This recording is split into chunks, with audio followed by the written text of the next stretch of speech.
What we do here after we go through our throwing progression to begin practice is we go to what we call first things first. Here we do running back, quarterback, ball handling. It's so critical to make sure that we're properly seating the football every single time, that we have no issues with our mesh, that our quarterbacks can carry out all fakes, that they understand how the passing game and the running game work together, and that we get some live, fast repetitions prior to any team period or 9-on-7 period, so the quarterbacks and the running backs have no issue with the ball handling at that point in time. We ask our quarterbacks to be able to handle 3 or 4 different things in the ball handling process. Number one, we tell the quarterbacks an inside zone, that we want them setting up in the pocket.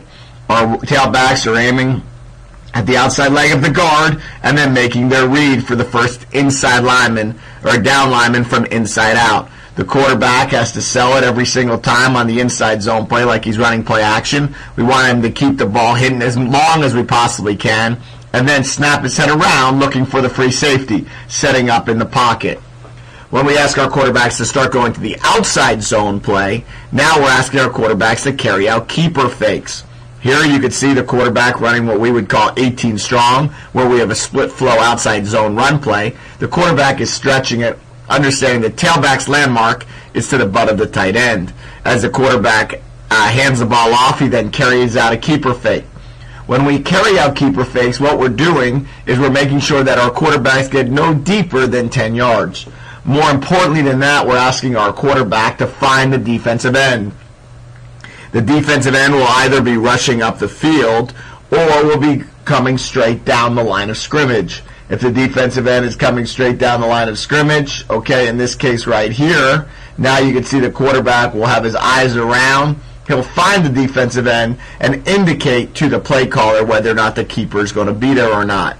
If the defensive end is playing high and closing right here, you can see that the quarterback would indicate to the play caller to continue handing the ball off in the running game. In this picture here, we're running a full flow outside zone run, but both of which will always have a keeper fake anytime we tag an 18-19 to it, and the quarterback should come out running. The next phase of this is power. Here, whenever we're running 16 or 17 power, we're asking our quarterbacks to reverse out.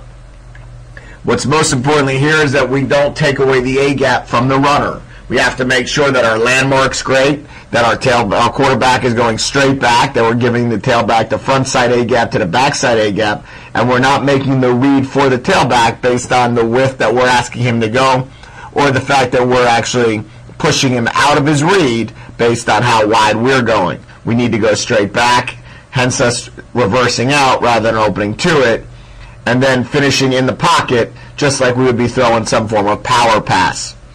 The final run of the day when we go through our FTF is any form of our toss game. Here you can see we're running a toss to the right. When we run a toss to the right, we're asking the quarterback to reverse out again, and we tell him to follow his pitch. We'd like him to take 2 steps to follow the pitch to make it a nice, clean, easy, soft toss to the tailback, and then snap your head around, carry out the fake, and try to find the defensive end. We do not want him to rush out of it. We do not want him to just toss it and run the other way because we feel like we'll lose our accuracy in that regard. Final phase of the FTF is we sometimes incorporate a pass into it.